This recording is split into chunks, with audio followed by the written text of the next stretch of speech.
Hi guys, कैसे हैं आप सभी लोग। अभी अपन पिछली क्लास में देख रहे थे शॉक के बारे में।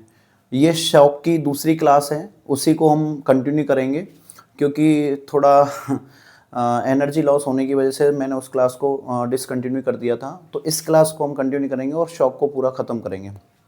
तो हम शॉक देख रहे थे। हमने शॉक में देखा था कि आपका जो हार्ट था उसमें क्या हो रहा था, कि मतलब जो आपकी क्या होता है कि जो आपका हार्ट है वो बॉडी डिमांड के अनुसार क्या नहीं कर पा रहा था, ब्लड को क्या नहीं कर पा रहा था, पंप नहीं कर पा रहा था। इसकी वजह से आपके जो आपकी सेल्स हैं उनमें क्या देखने को मिल रहा था, टिश्यू परफ्यूजन देखने को मिल रहा था।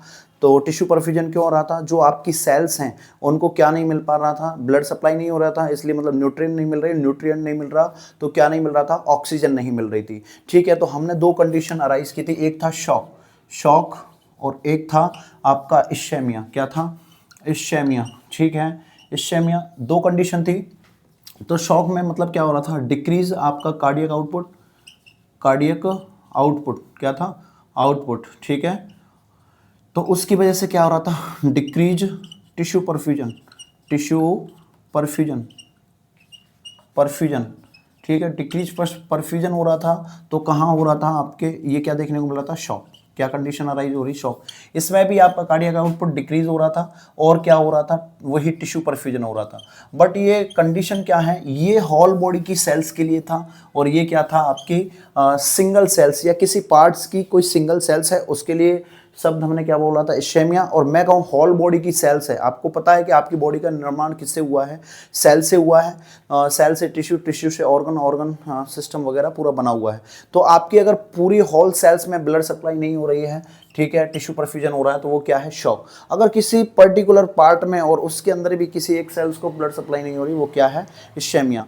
हमने इश्केमिया देख लिया था। उसके बाद हमने देखा था इसके टाइप देखे थे, 4 टाइप देखे थे हमने। कौन कौन से थे आप, हाइपोवोलेमिक शॉक था, क्या था, हाइपोवोलेमिक, हाइपोवोलेमिक शॉक था। ठीक है, हाइपोवोलेमिक शॉक के बाद हमने देखा था दूसरा कार्डियोजेनिक शॉक था, कार्डियोजेनिक शॉक था। ठीक है, कार्डियोजेनिक शॉक था। और तीसरा था आपका कौन सा, तीसरा था आपका वेजोजेनिक, वेजोजेनिक शॉक। क्या था, वेजोजेनिक शॉक। या चौथा था आपका ऑब्स्ट्रक्टिव शॉक। कौन सा, ऑब्स्ट्रक्टिव, कौन सा था, ऑब्स्ट्रक्टिव, ऑब्स्ट्रक्टिव, ऑब्स्ट्रक्टिव शॉक। ठीक है, ऑब्स्ट्रक्टिव शॉक। ये हमने 4 शॉक के टाइप देखे थे। फिर हमने जो आपका हाइपोवोलेमिक शॉक है, या इसी को हमने बोला था कोल्ड शॉक, कोल्ड शॉक। ठीक है, उस क्लास को हमने इसीलिए डिसकंटिन्यू कर दिया था क्योंकि कॉलेज से आने के बाद थोड़ी एनर्जी लॉस होने की वजह से डिसकंटिन्यू किया था। तो अभी हम वापस से इसको देखेंगे। ठीक है, हम हाइपोवोलेमिक शॉक देख रहे थे, फिर क्या देख रहे थे, कार्डियोजेनिक शॉक, और फिर क्या देख रहे थे, वेजोजेनिक शॉक, और ये ऑब्स्ट्रक्टिव शॉक। ये 4 टाइप के थे आपके शॉक के। फिर मैंने आपको इसी के अंदर बताया था जो आपका हाइपोवोलेमिक शॉक था, इसके भी फर्दर 4 टाइप थे। कौन कौन सा था, एक था आपका हेमरेजिक शॉक, हेमरेजिक शॉक। कौन सा था, हेमरेजिक शॉक। ठीक है, फिर मैंने बोला था traumatic shock, traumatic, traumatic shock. ठीक है, फिर मैंने बोला था आपको कौन सा था, ट्रॉमेटिक शॉक था। उसके बाद था हाइपो वोलेमिक, हेमरेजिक शॉक था, ट्रॉमेटिक शॉक था, फिर था surgical shock, surgical shock, surgical shock. और एक और शॉक था, कौन सा, हमने सर्जिकल शॉक था, हेमरेजिक शॉक था, और एक था डिहाइड्रेशन शॉक। कौन सा था, dehydration, dehydration shock, dehydration shock. ठीक है, ये हमने यहाँ तक देख लिया था। उसके बाद मैंने और बोला था जो आपका वेजोजेनिक शॉक है, ये भी आपका फर्दर 3 टाइप का होता है। एक था आपका कौन सा, neurogenic, neurogenic shock, neurogenic shock. ठीक है, इसके अलावा था आपका सेप्टिक शॉक, सेप्टिक शॉक। कौन सा था, सेप्टिक शॉक। और एक था आपका एनाफाइलेटिक शॉक। कौन सा था, एनाफाइलेटिक, एनाफाइलेटिक, एनाफाइलेटिक शॉक। तो इतना अपन देख चुके थे। फिर हमने हाइपोवोलेमिक शॉक देख लिया था, ठीक है। इसके अंदर हेमरेजिक शॉक देखे थे, मतलब हाइपोवोलेमिक के अंदर हमने 4 शॉक देखे थे, हेमरेजिक, ट्रॉमेटिक और सर्जरी और डिहाइड्रेशन शॉक। फिर हमने हेमरेजिक शॉक देख लिया था। हेमरेजिक शॉक के भी हमने 3 टाइप बताए थे, माइल्ड, मॉडरेट और सीवियर, ठीक है। इतना हम पढ़ लिए थे। फिर इनके ये हमने पढ़ लिया था कि ये कितना परसेंट ब्लड लॉस होता है, 15%, लेस देन 15% होता है। इसमें 30 से इसमें होता है 15 से 30% ब्लड लॉस हो रहा था, इसमें 30 से 40% ब्लड लॉस हो रहा था। इतना हम पढ़ चुके थे। इसका नॉर्मल बीपी देख चुके थे ये, और हार्ट रेट भी देख चुके थे, और हम देख चुके थे एसआई, मतलब शॉक इंडेक्स देख चुके थे, ठीक है। हमने एक फॉर्मूला भी बताया था, हार्ट रेट अपॉन क्या आपका सिस्टोलिक बीपी वगैरह हमने बताया था। उसके बाद हम जो आपका हेमरेजिक शॉक है इसके हम साइन एंड सिम्टम्स वगैरह भी देख चुके थे। फिर हमने बताना था हाइपोवोलेमिक शॉक के साइन एंड सिम्टम्स, हमने बता दिया था कार्डियोजेनिक शॉक के साइन एंड सिम्टम्स। तो अभी हम बात करेंगे किस पर, आपके जो हाइपोवोलेमिक शॉक देख रहे थे वो देखेंगे। हाइपोवोलेमिक शॉक के अंदर हम क्या देखेंगे, उसके साइन एंड सिम्टम्स देखेंगे। क्या देखेंगे, हाइपोवोलेमिक के साइन एंड सिम्टम्स देखेंगे। देखिए यहाँ से इस क्लास को आगे कंटिन्यू करते हैं, ठीक है, और इसको ख़त्म करते हैं, ठीक है। अगर कोई भी चीज़ आपको समझ में नहीं आ रही है तो आप उसे नोट डाउन करें और लिख दें और कमेंट में छोड़ दें कि सर ये चीज़ हमें समझ में नहीं आई है, तो मैं हो सकता है उस क्लास को दोबारा से रिवाइज करके समझा दूंगा, या फिर आपको वहीं टेक्स्ट मैसेज करके समझा दूंगा। ऐसा नहीं है, आप रेगुलर अगर क्लास देखेंगे तो आपको प्रॉपर समझ में आएगा, ठीक है। और आशा करता हूं आपको समझ में आ रहा होगा। और कोई भी प्रॉब्लम होती है, कोई भी क्वेश्चंस वगैरह आपके डाउट है, तो आप मेरे को मैसेज छोड़ सकते हैं, कमेंट कर सकते हैं, मैं आपके हर कमेंट्स का रिप्लाई दूंगा, ठीक है। बात करते हैं sign and symptoms. Sign and symptoms hypovolaemic shock. Hypovolaemic shock, hypovolaemic shock. तो इसमें जो हमें क्लासिकल साइन एंड सिम्टम्स, जो अर्ली साइन एंड सिम्टम्स देखने को मिलेगा, अर्ली, कौन सा, अर्ली साइन एंड सिम्टम्स, तो वो क्या देखने को मिलेगा, हमें क्या देखने को मिलेगा, टैकीकार्डिया। क्या देखने को मिलेगा, टैकीकार्डिया।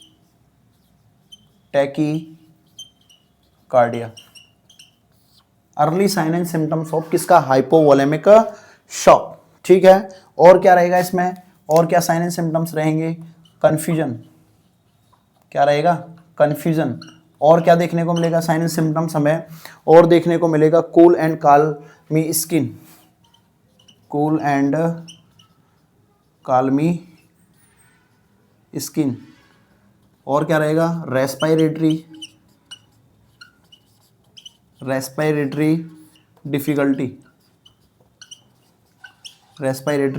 डिफिकल्टी। और क्या प्रॉब्लम देखने को मिलेगी आपको, हाइपोटेंशन, डिक्रीज बीपी रहेगी, हाइपोटेंशन, डिक्रीज बीपी। और क्या देखने को मिलेगा, और भी देखने को मिलेंगे साइन एंड सिम्टम्स आपको, कौन कौन से, वीक थ्रेडी पल्स, कौन सी, वीक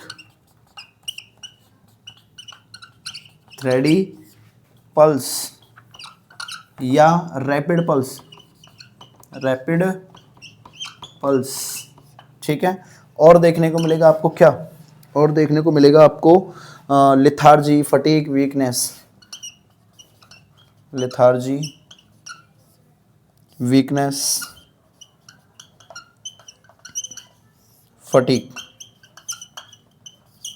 ये सभी आपको क्या देखने को मिलेंगे, साइन एंड सिम्टम्स देखने को मिलेंगे, किसके अंदर, हाइपोवोलेमिक शॉक के अंदर। ये तो आपके क्या हैं, साइन एंड सिम्टम्स है, क्या हैं, साइन एंड सिम्टम्स। बात करते हैं किसकी, इसके मैनेजमेंट की। इसके मैनेजमेंट में हम फ्लूइड देंगे, क्या देंगे, फ्लूइड देंगे, क्या देंगे, फ्लूइड देंगे, ठीक है। किसके द्वारा, आईवी कैनुला के द्वारा, आईवी कैनुला यूज करेंगे, और बोर निडल कैनुला यूज करेंगे। क्या यूज करेंगे, या लार्ज बोर, क्या यूज करेंगे, लार्ज बोर कैनुला यूज करेंगे, ठीक है। और इसमें जो आईवी फ्लूइड देंगे, क्या देंगे, आईवी फ्लूइड, आईवी जो फ्लूइड रहेगा वो रहेगा अल्टर्ड, ठीक है, कैसे रहेगा आपका RL और NS, ठीक है, फर्स्ट RL सेकेंड NS जो हम प्रायोरिटी देंगे, या फिर क्रिस्टलोइड क्या दे सकते हैं आप, अल्टरनेटिव पर देते हैं आप ये दो तरीके के आप फ्लूइड दोगे आप, क्रिस्टलोइड, क्रिस्टलोइड और कौन सा, कोलॉइड, कोलॉइड, ठीक है, और आपका जो RL है या NS है वो कैसा रहेगा, अल्टरनेटिव, कैसे रहेगा, अल्टरनेटिव। और इसमें जो ड्रग जो आईवी फ्लूइड चल रहा है, अगर किसी पेशेंट का अगर किसी पेशेंट्स का आईवी कितना 1 ml क्या हुआ है, 1 ml फ्लूइड लॉस हुआ है, 1 ml fluid loss, 1 ml fluid loss, तो आपको कितना देना है, गिव 3 ml फ्लूइड, ठीक है, ये इसका क्या है, मैनेजमेंट है, क्या है, मैनेजमेंट। अब बात करते हैं कार्डियोजेनिक शॉक की। कार्डियोजेनिक शॉक के हम साइन एंड सिम्टम्स देख लिए थे, अब बात करेंगे सिर्फ किसकी, लास्ट क्लास में मैं साइन एंड सिम्टम्स लिखा कर गया था, अब बात करेंगे कार्डियोजेनिक शॉक की, सिर्फ कार्डियोजेनिक शॉक की। देखिए क्या दूसरा क्या है आपका, पहला था हाइपोवोलेमिक, दूसरा है cardiogenic shock, cardiogenic shock, cardiogenic shock, ठीक है। कार्डियोजेनिक शॉक के बारे में देखिए आप, क्या है कार्डियोजेनिक शॉक, इसमें देखिए problem in central pumping part, इसमें जो प्रॉब्लम है, problem in central pumping part, कहाँ प्रॉब्लम है आपके, सेंट्रल पंपिंग पार्ट में, ये आपका क्या है, हार्ट है, क्या है, हार्ट है, ठीक है, आपकी एरोटा निकल रही है और ये आर्टरी निकल रही है, तो प्रॉब्लम कहाँ है, सेंट्रल पंपिंग में, आपके हार्ट में ही प्रॉब्लम है, ठीक है, तो ये प्रॉब्लम कहाँ है, प्रॉब्लम कहाँ है, प्रॉब्लम है कहाँ, हार्ट में, ठीक है, जब हार्ट में प्रॉब्लम है तो फिर क्या होगा, डिक्रीज कार्डियक आउटपुट, क्या होगा, डिक्रीज कार्डियक आउटपुट, और डिक्रीज कार्डियक आउटपुट तो क्या होगा, decrease tissue perfusion, tissue perfusion, और टिश्यू परफ्यूजन तो क्या, शॉक, क्या, शॉक। देखिए कैसे आपका जो सेंट्रल पंपिंग पार्ट है हार्ट, उसमें प्रॉब्लम है, जब आपका हार्ट कॉन्ट्रैक्ट और रिलैक्सेशन करेगा नहीं तो कार्डियक आउटपुट नहीं होगा। कार्डियक आउटपुट क्या होता है कि आपको पता है कि आपका 1 मिनट में जितनी बार हार्ट कॉन्ट्रैक्ट करता है वो आपका कार्डियक आउटपुट कहलाता है। जब हार्ट कॉन्ट्रैक्ट और रिलैक्स नहीं करेगा तो क्या रहेगा भाई, जब कॉन्ट्रैक्ट नहीं करेगा तो एरोटा से क्या नहीं निकलेगा, आपका ब्लड नहीं निकलेगा और आगे नहीं जाएगा। जब आगे नहीं जाएगा तो आपकी सेल्स को ब्लड सप्लाई नहीं होगी, सेल्स को ब्लड सप्लाई नहीं होगी तो ऑक्सीजन की भी सप्लाई नहीं होगी, न्यूट्रिएंट की सप्लाई नहीं होगी, तो क्या देखने को मिलेगा, टिश्यू परफ्यूजन। और टिश्यू परफ्यूजन आगे जाके क्या है, सेल्स को जब नहीं मिलेगा तो शॉक की कंडीशन अराइज हो सकती है, ठीक है। बात करते हैं इसके टाइप की कि कार्डियोजेनिक शॉक कितने टाइप का होता है, तो मेनली 2 टाइप का होता है। कितने टाइप का है, 2 टाइप का। फर्स्ट है आपका, फर्स्ट है टाइप्स ऑफ कार्डियोजेनिक शॉक, देखिए types of cardiogenic shock, cardiogenic shock, ठीक है। ये मेनली 2 टाइप का, these are mainly 2 types. First है आपका coronary, coronary cardiogenic shock, cardiogenic shock, ठीक है। दूसरा है non cardiogenic shock, cardiogenic shock, कितने टाइप का है? These are mainly two types. कितने types? Two types, mainly two types. ठीक है, कौन कौन? कोरोनरी कार्डियो, इसकी वजह से क्या क्या हो सकता, किसकी वजह से ये हो सकता है? एमआई, हार्ट फेलियर,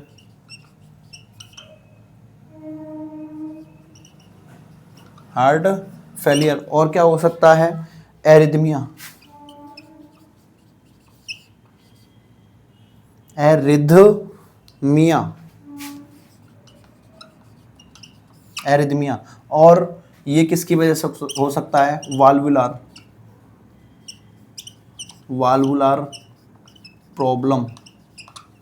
ठीक है, वाल्वुलार प्रॉब्लम हो सकती है। और क्या हो सकता है? हाइपरट्रोफी ऑफ मायोकार्डियम मसल्स,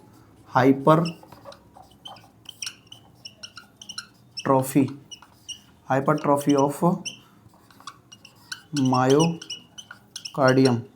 अभी बताऊंगा, आप देख लो मैं क्या क्या लिख रहा हूँ, उसको देखिए। और क्या हो सकता है? Nervous problem, nervous problem. देखिए भैया, मैं कह रहा हूं कि टाइप्स ऑफ कार्डियोजेनिक शॉक दो टाइप के हैं, these are mainly two types, coronary cardiogenic shock और नॉन कार्डियोजेनिक शॉक। ठीक है, इसमें है एमआई, हार्ट फेलियर और एरिथमिया, और इसमें है valvular problem, hypertrophy of myocardiums या मायोसाइट सेल्स। ठीक है, या फिर आपकी क्या है? Nervous system. देखिए, मैं बात कर रहा हूं, ये क्या है? आपका लवली लवली हार्ट है। क्या है? आपका लवली लवली हार्ट है। ठीक है, ये क्या है? आपका राइट एट्रियम। क्या है?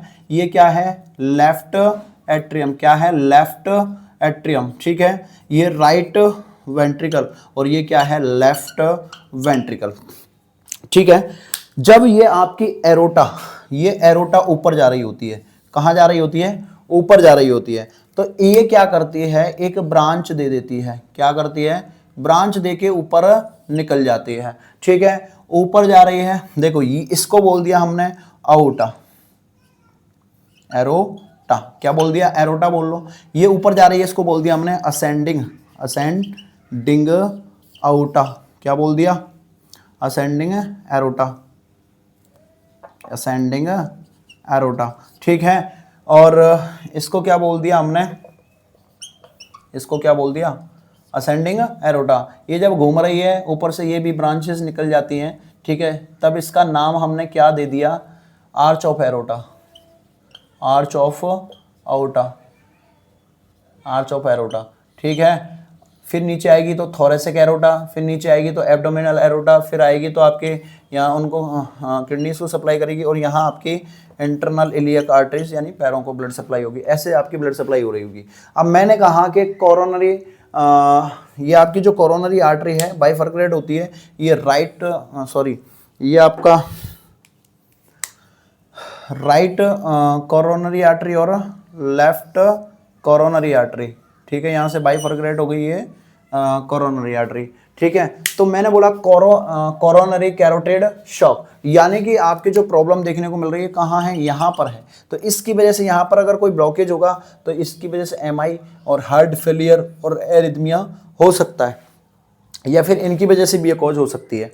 ठीक है, दूसरा है नॉन कार्डियोजेनिक शॉक, कि मतलब ये तो कार्डियक में ही प्रॉब्लम है, कि खुद भैया किस में प्रॉब्लम है? कार्डियोजेनिक शॉक है, कार्डियक में प्रॉब्लम है। बट यहाँ क्या है? ये मर्सिडीज की साइन की तरह क्या होता है? एक ट्राइकस्पिड वाल्व होता है, ये बाइकस्पिड वाल्व है, यहाँ पल्मोनरी वाल्व है, यहाँ आपके एरोटिक वाल्व है। ठीक है, तो ये जो नॉन कार्डियोजेनिक, कार्डियक में प्रॉब्लम नहीं है, जो पहले प्रॉब्लम थी वो कार्डियक में प्रॉब्लम थी, अब कार्डियक में प्रॉब्लम नहीं है, कार्डियक के अंदर वाल्वुलर की प्रॉब्लम है। ठीक है, हाइपरट्रोफी ऑफ मायोकार्डियम मसल्स, आपकी मायोकार्डियम मसल्स जो है इसकी क्या हो जाए? साइज बढ़ जाए, हाइपरट्रोफी हो जाए। समझ में आ रहा है? किसी भी चीज की साइज का बढ़ जाना हाइपरट्रोफी कहलाती है, किसी भी चीज के नंबर बढ़ जाना हाइपरप्लेसिया कहलाता है, किसी भी चीज का सिकुड़ जाना एट्रोफी कहलाती है। ठीक है, या फिर किसी भी चीज की साइज का टुकड़ना हाइपो एट्रोफी कहलाती है। ठीक है, तो ये है। और क्या हो सकती है? नर्वस प्रॉब्लम हो सकती है, जो नर्व्स हैं उनकी प्रॉब्लम हो सकती है, क्योंकि यहाँ होकर वैगस नर्व गुजरती है, तो उसकी वजह से भी आपको ये प्रॉब्लम्स देखने को मिल सकती है। तो ये आपके टाइप्स थे। ठीक है, इसके मैनेजमेंट में जो करते हैं, किस में, कार्डियोजेनिक शॉक में हम क्या करते हैं मैनेजमेंट में, पेसमेकर लगाते हैं। क्या करते हैं, क्या करते हैं, पेसमेकर लगाते हैं, ठीक है। और क्या देते हैं, कार्डियोजेनिक शॉक, कार्डियोजेनिक ड्रग देंगे, कार्डियोजेनिक ड्रग देंगे, ठीक है। जैसे डाबूटामाइन, क्या देंगे, क्या क्या देते हैं, जैसे डाबूटामाइन, डाबूटामाइन, एड्रीनलिन,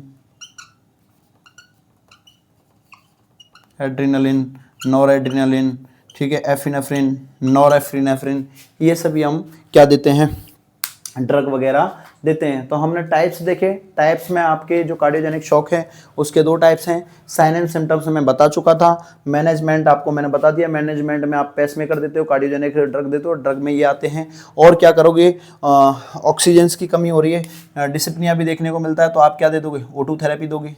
और क्या कर दोगे, O2 थेरेपी। और क्या कर दोगे मैनेजमेंट में, O2 थेरेपी। और एक और काम करोगे आप, क्या करोगे, क्या, टेंडल वर्क पोजीशन, ठीक है। टेंडल वर्क भी कौन सी, मॉडिफाइड टेंडल वर्क पोजीशंस इसमें देते हो, ठीक है। और क्या करोगे, इसमें मॉडिफाइड टेंडल वर्क पोजीशन दोगे मैनेजमेंट में। और क्या करोगे, मॉडिफाइड ट्रेंडलन वर्ग पोजीशन पढ़ते हैं उसमें, ये पोजीशन आती है, ठीक है। पोजीशन मतलब ये क्या है, डंडा, डंडे के ऊपर आदमी है, ठीक है। टेंडलन वर्ग मतलब ये आदमी लेटा हुआ है और ये ऐसे है। और रिवर्स टेंडलन वर्ग में क्या रहेगा, उल्टा रहेगा, ठीक है। तो ये पोजीशन आपकी, ठीक है। बात करते हैं किसकी, तीसरा, वेजोजेनिक शॉक। किसकी बात करेंगे, वेजोजेनिक शॉक की।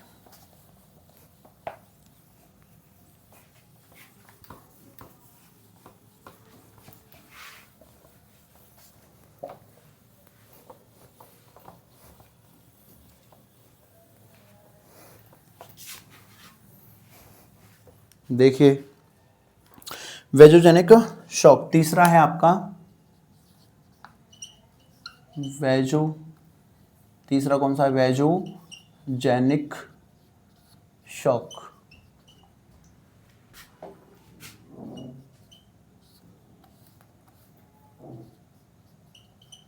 वेजोजेनिक शॉक, या इसी को हम बोलते हैं, क्या बोलते हैं, डिस्ट्रीब्यूटिव। क्या बोलेंगे इसी को, डिस्ट्रीब्यूटिव शॉक, या इसी को हम बोलते हैं, और किस नाम से जानते हैं इसी को, लो रेसिस्टेंट शॉक। क्या, किस नाम से जानते हैं, लो रेसिस्टेंस शॉक, लो रेसिस्टेंट शॉक, या इसी को हम और किस नाम से जानते हैं, वार्म फ्लश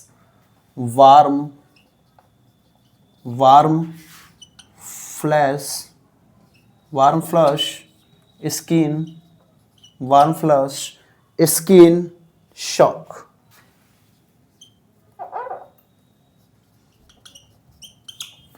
इसी के बहुत सारे नाम है, वेजोजेनिक शॉक या डिस्ट्रीब्यूटिव शॉक, या इसी को बोलते हैं लो रेसिस्टेंट शॉक या वार्म फ्लश स्किन शॉक। इसमें क्या है, मैसिव वैसोडाइलेशन देखने को मिलेगा। क्या देखने को मिलेगा, क्या देखने को मिलेगा, मैसिव वैसोडाइलेशन।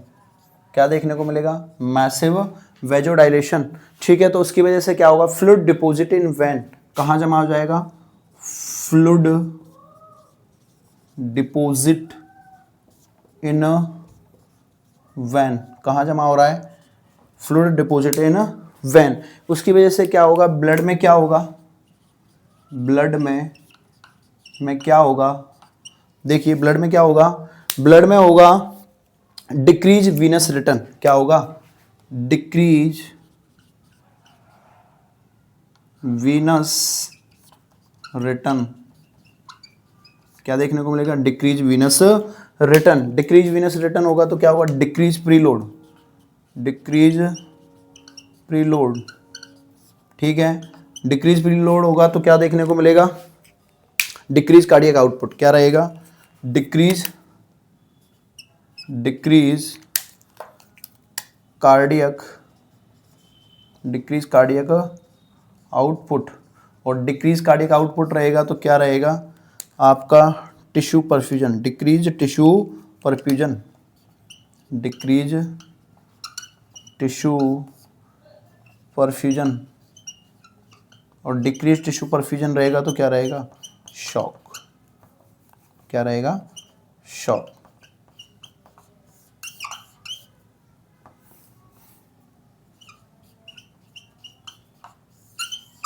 ठीक है, क्या देखने को मिलेगा, शॉक। वार फ्लैश, यानी कि इसमें वार फ्लैश स्किन है तो क्या होगा, मैजिव वेजोडाइलेशन होगा, उसकी वजह से fluid deposit in vein, vein के अंदर आपका फ्लूइड जमने लगेगा, तो ब्लड में क्या होगा, decrease venous return, decrease preload, और डिक्रीज कार्डियक आउटपुट, और डिक्रीज टिश्यू परफ्यूजन और शॉक देखने को मिलेगा। ठीक है, तो आपका जो वेजो कॉन्स्टिट्यूटिव शॉक है ये आपके कितने टाइप का है, 3 टाइप का। कितने टाइप का है, 3 टाइप का। फर्स्ट था आपका न्यूरोजेनिक शॉक, न्यूरोजेनिक शॉक, ठीक है। दूसरा है आपका एनाफाइलेटिक शॉक, एनाफाइलेटिक शॉक, और तीसरा है आपका कौन सा, septic shock, septic shock, first, second और थर्ड। ठीक है, अब बात करते हैं हम किसकी, एनाफाइलेटिक शॉक की। एनाफाइलेटिक शॉक में क्या होगा, ड्यू टू न्यूरोलॉजिकल प्रॉब्लम। ठीक है, किसकी बात करते हैं हम, एनाफाइलेटिक शॉक की। इसमें क्या होगा, due to neurological problem. Neurological problem तो ये किसको अफेक्ट, ईएनएस, किसको, ईएनएस। ठीक है, ऑटोनॉमिक नर्वस सिस्टम में क्या रहेगी, अफेक्ट होगा और प्रॉब्लम देखने को, प्रॉब्लम। ठीक है, ऑटोनॉमिक नर्वस सिस्टम क्या रहेगी, प्रॉब्लम होगी, और ऑटोनॉमिक नर्वस सिस्टम जब अफेक्ट होगा तो क्या रहेगा, sympathetic nervous system, sympathetic nervous system क्या होगा, फेलियर, क्या रहेगा, फेलियर। ठीक है, सिंपैथेटिक नर्वस सिस्टम अगर क्या रहेगा, भाई अपन बात कर रहे हैं न्यूरोजेनिक शॉक की, न्यूरोजेनिक शॉक या इसमें क्या होगा, न्यूरोजेनिक शॉक। ठीक है, न्यूरोजेनिक शॉक में ड्यू टू न्यूरोलॉजिकल प्रॉब्लम, तो इसकी वजह से क्या होगा, ईएनएस में प्रॉब्लम देखने को मिलेगी, और ईएनएस में प्रॉब्लम देखने को मिलेगी तो क्या होगा, सिंपैथेटिक, 2 होते हैं ईएनएस के अंदर, सिंपैथेटिक और पैरासिम्पैथेटिक, तो क्या अफेक्ट देखने को मिलेगा, सिंपैथेटिक नर्वस सिस्टम अफेक्ट देखने को मिलेगा। अगर ये अफेक्ट देखने को मिलेगा तो क्या रहेगा, मैसिव क्या रहेगा, वेजोडाइलेशन, वेजोडाइलेशन होगा तो वही प्रक्रिया सेम चलने लग जाएगी। वेजोडाइलेशन होगा तो फिर डिपॉजिट होने लगेगा कहाँ पर, जो आपका ब्लड पंपिंग है। ठीक है, तो उसकी वजह से जो वीनस देखने को मिलेगा। ठीक है, दोबारा से देखिए मैं क्या बताना चाह रहा हूँ।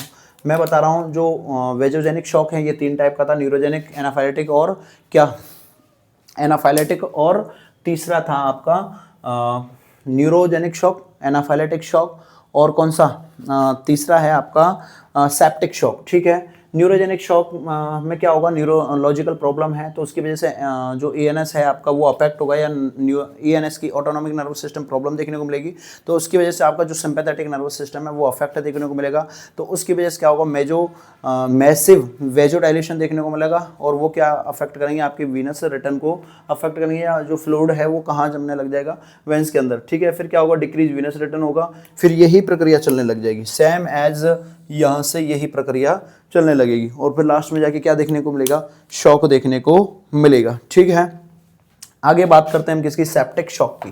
किसकी बात करते हैं, septic shock.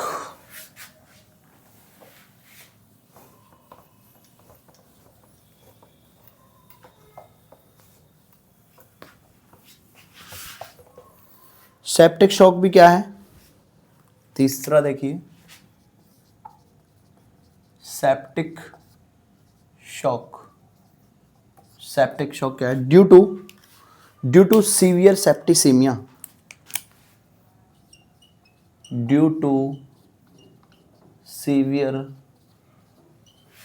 Septicaemia, due to severe septicaemia क्या होगा, इसके अंदर क्या होता है, बैक्टीरिया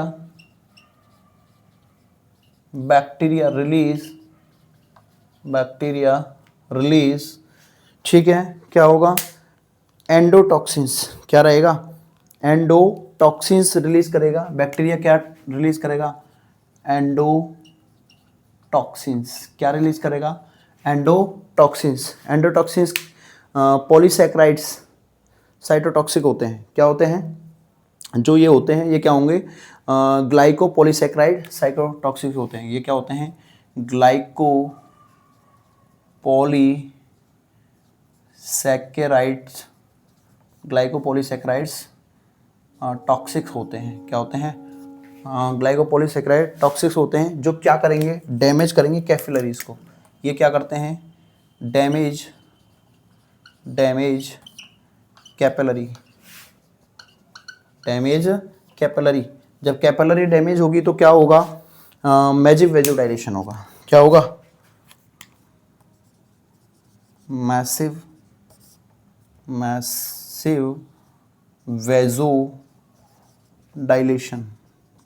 वेजोडाइलेशन होगा, तो ये फ्लूइड डिपॉजिट होने लग जाएगा, कहाँ, फ्लूइड डिपॉजिट इन ब्लड, और ब्लड में जब जमने लगेगा तो डिक्रीज वीनस रिटर्न, जब वीनस रिटर्न डिक्रीज होगा तो डिक्रीज प्रीलोड,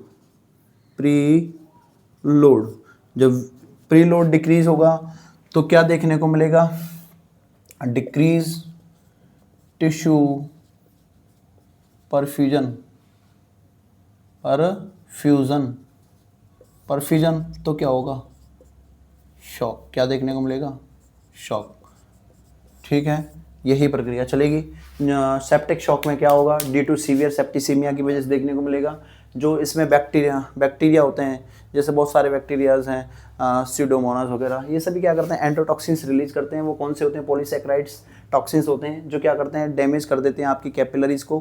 कैपिलरीज क्या है, जैसे कि आपकी छोटी पहले एरोटा है, एरोटा से आर्टियोल्स और छोटी छोटी माइन्यूट कैपिलरीज हैं, ठीक है, उनको डैमेज करेंगे तो क्या होगा, उनके अंदर डिपॉजिट होने लग जाएगा फ्लूइड, और फिर वो क्या करेगा, ठीक है, वीनस रिटर्न डिक्रीज हो जाएगा, उसकी वजह से डिक्रीज आपका जो क्या है, प्रीलोड कम हो जाएगा, फिर डिक्रीज टिश्यू परफ्यूजन, उनको ऑक्सीजन वगैरह नहीं मिल पाएगी, और क्या देखने को मिलेगा, लास्ट में शॉक, ठीक है, ये सभी देखने को मिलेंगे, ठीक है। इसमें जो साइन एंड सिम्टम्स देखने को मिलते हैं वो क्या रहेंगे, इसमें जो साइन एंड सिम्टम्स है वो देखने को मिलेंगे, हाइपोटेंशंस, फीवर, इसके जो साइन एंड सिम्टम्स हैं वो क्या रहेंगे, हाइपोटेंशन,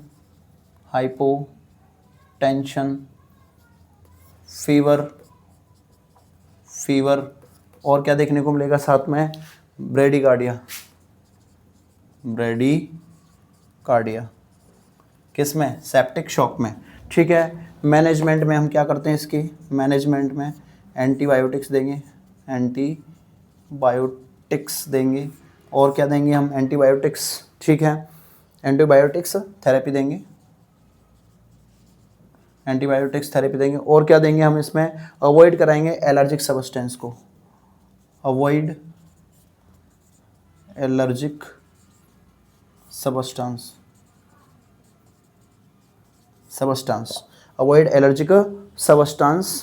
ड्रग, ठीक है, ऐसे ड्रग को हमें अवॉइड करना है जो हमें एलर्जी प्रोड्यूस करती है, ठीक है। फ्लूइड देना है, फ्लूइड गिवन, ठीक है, और क्या करना है इसमें भैया, वेजोप्रेसिन ड्रग क्या करनी देनी है, वेजोप्रेसिन ड्रग,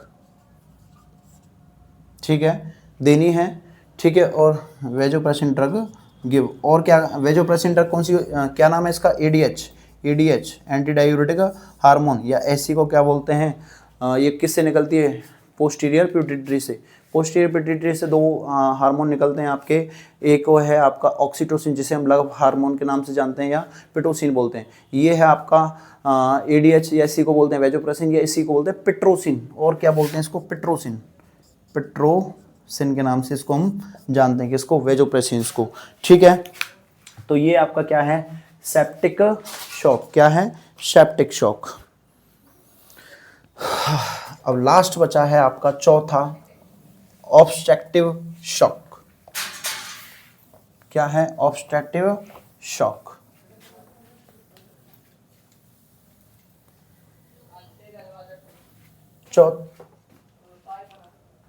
चौथा है आपका obstructive shock, obstructive shock, obstructive shock, ठीक है। इसमें क्या होता है obstruction in outflow of blood, जो इसमें क्या होगा obstruction outflow in blood, obstruction in outflow in blood. तो इससे क्या होगा आपका इंक्रीज आफ्टर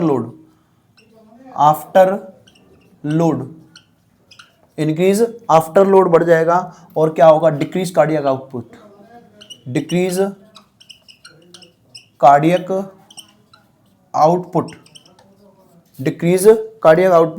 तो उसकी वजह से क्या होगा डिक्रीज टिश्यू परफ्यूजन, और उसकी वजह से आपको क्या देखने को मिलेगा शॉक, शॉक, ठीक है। ये आपका क्या है ऑब्स्ट्रक्टिव शॉक। इसमें क्या होगा जो आपका आफ्टर लोड है वो बढ़ा हुआ मिलेगा, जबकि इसमें आपका जो हार्ट है वो नॉर्मल है, ठीक है। इसमें आपकी ब्लड वॉल्यूम वो भी नॉर्मल है, ठीक है, और जो आपके ब्लड वेसल्स हैं वो भी क्या है नॉर्मल हैं, ठीक है। बट इसमें पाथवे ही क्या है जिसमें ब्लड जा रहा है वही पाथवे ही क्या है ऑब्स्ट्रक्शन है। तो इसके कारण क्या हो सकते हैं, इसके कॉज क्या हो सकते हैं, कॉज की अगर बात करें, कॉज में हो सकता है, कॉज में कारण हो सकते हैं आपके कोअरेक्शन ऑफ एरोटा। क्या कारण हो सकते हैं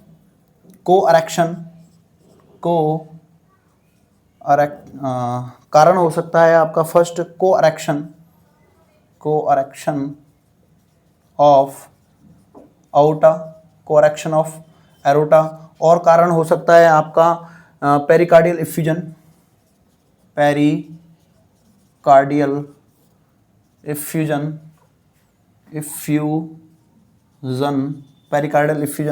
या और कारण हो सकता है आपका पल्मोनरी एम्बोलिज्म,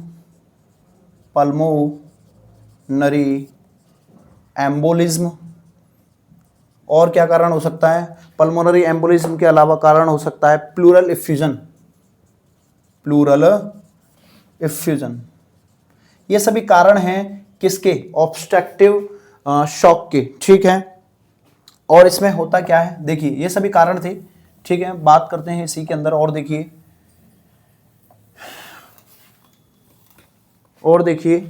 क्या होगा। लेकिन एरोटा में क्या है करेक्शन है, तो आपकी एरोटा वो क्या है नैरो हो जाएगी।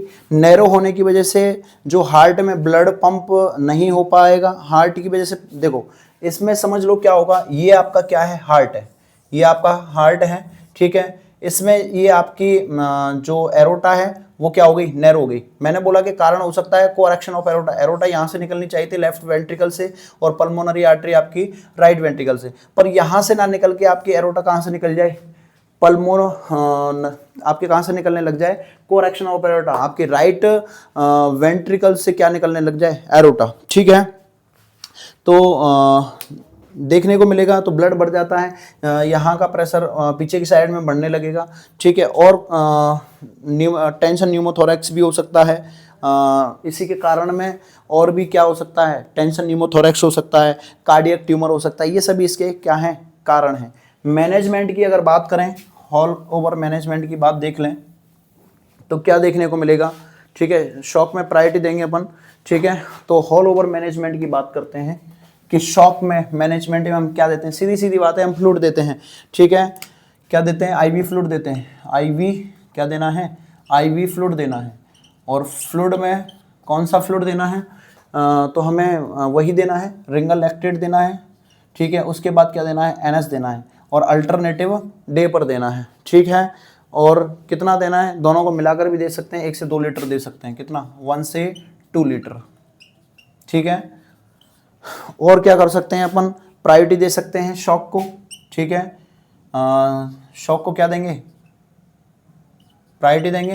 तो जैसे सिम्टम्स आएंगे सिम्टोमेटिक ट्रीटमेंट कर सकते हैं, रेस्पिरेटरी मैनेजमेंट कर सकते हैं, जैसे कि डिस्पनिया हो रहा था, डिस्पनिया हो रहा है तो डिस्पनिया को ट्रीटमेंट कर लेंगे, ठीक है। और क्या करेंगे, मेंटेन पेशेंट एयरवे कर देंगे, मेंटेन पेशेंट एयरवे सबसे फर्स्ट प्रायोरिटी रहती है, ठीक है। पेशेंट का एयरवे क्लियरेंस करना, क्योंकि ऑक्सीजन नहीं जाएगी सेल टिश्यू के लिए, वैसे ही डैमेज हो जाएगा। और क्या करेंगे, वेजोप्रेसिन ड्रग देंगे, वेजोप्रेसिन ड्रग देंगे। वेजोप्रेसिन में अपन जैसे कि लाइकेज कौन कौन से हो सकते हैं, डाबूटामाइन, और क्या हो सकती है आपके, डाबूटामाइन है, लिख लो, लाइकेज क्या क्या हो सकते हैं, डाबूटामाइन, और क्या हो सकता है, EDR हो सकता है, EDR, एड्रीनलिन, नॉन एड्रीनलिन, और क्या हो सकता है, एफिनेफ्रिन हो सकता है, और नॉन एफिनेफ्रिन हो सकता है। ये सभी दवाइयाँ हम दे सकते हैं। और पोजीशन की अगर बात करें, पोजीशन क्या दे सकते हैं, पोजीशन में क्या देंगे हम, पोजीशन में हम मॉडिफाइड ट्रेंडलनबर्ग पोजीशन देंगे, ठीक है। Modified Trendelenburg position. मैनेजमेंट में हम फ्लूइड देते हैं, ठीक है, रिंगल लैक्टेट, और क्या देंगे, एनएस देंगे। अल्टरनेटिव वे पर देते हैं, 1 से 2 लीटर दे सकते हैं। में दोनों को मिलाकर अपन कुछ सिम्टोमेटिक ट्रीटमेंट है उनको ट्रीट कर लेंगे, एयरवे को मेंटेन कर लेंगे, ठीक है। उसके अलावा हम वेजोप्रेसिन ड्रग देते हैं। वेजोप्रेसिन में बहुत सारी ड्रगें आती हैं, जैसे डाबूटामाइन है, adrenaline, non adrenaline, epinephrine, non epinephrine. और हम क्या कर देंगे, पोजीशन के आधार पर हम क्या कर देंगे, पोजीशन देंगे हम पेशेंट को, ठीक है। और पोजीशन में कौन सी देंगे, मॉडिफाइड ट्रेंडलनबर्ग पोजीशन देंगे, ठीक है। आशा करता हूँ आपको समझ में आया होगा, और नोट्स बनाते रहें, ठीक है। बाकी और ज़्यादा डीप जानकारी के लिए मैसेज कमेंट्स में छोड़ते रहें। कोई भी प्रॉब्लम है तो आप बताएं, अगले दिन हम उसका जवाब ज़रूर देंगे। राधे राधे, धन्यवाद।